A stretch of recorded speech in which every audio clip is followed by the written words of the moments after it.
విద్యా హక్కు చట్టంను తమ పాఠశాలల్లో అమలు చేసేది లేదని స్పష్టం చేసింది ట్రస్మా. తెలంగాణ గుర్తింపు పొందిన ప్రైవేట్ స్కూల్స్ మేనేజ్మెంట్ అసోసియేషన్ అయిన ట్రస్మా ఇప్పటికే ప్రభుత్వం పెండింగ్ బకాయిలను చెల్లించడం లేదని ఆరోపిస్తోంది. 25% ఫ్రీ సీట్లను ఇవ్వడం కుదరదని స్పష్టం చేసింది. తల్లిదండ్రులకే ప్రభుత్వం నేరుగా డబ్బులు చెల్లించాలి, అప్పుడు వాళ్ళకి ఇష్టం ఉన్న స్కూళ్లలోనే విద్యార్థులను జాయిన్ చేసుకుంటారని చెబుతోంది ట్రస్మా. ప్రైవేట్ పాఠశాలల్లో ఫీజులను ప్రభుత్వం ఖరారు చేయాలని, స్కూల్స్లో ఉన్న సదుపాయాలను బట్టి ఏబిసిడి కేటగిరీలుగా విభజించాలని డిమాండ్ చేసింది తెలంగాణ గుర్తింపు పొందిన ప్రైవేట్ స్కూల్స్ మేనేజ్మెంట్ అసోసియేషన్. తమ డిమాండ్లను ఈ 2025-26 విద్యా సంవత్సరం నుంచే అమలు చేయాలని ప్రభుత్వానికి విజ్ఞప్తి చేసింది.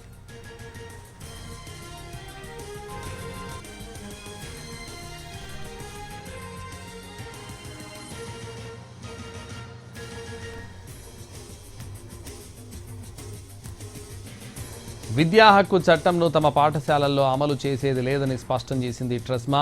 తెలంగాణ గుర్తింపు పొందిన ప్రైవేట్ స్కూల్స్ మేనేజ్మెంట్ అసోసియేషన్ అయిన ట్రస్మా ఇప్పటికే ప్రభుత్వం పెండింగ్ బకాయిలను చెల్లించడం లేదని ఆరోపిస్తోంది.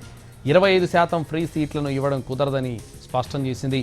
తల్లిదండ్రులకే ప్రభుత్వం నేరుగా డబ్బులు చెల్లించాలి, అప్పుడు వాళ్ళకి ఇష్టం ఉన్న స్కూళ్లలోనే విద్యార్థులను జాయిన్ చేసుకుంటారని చెబుతోంది ట్రస్మా.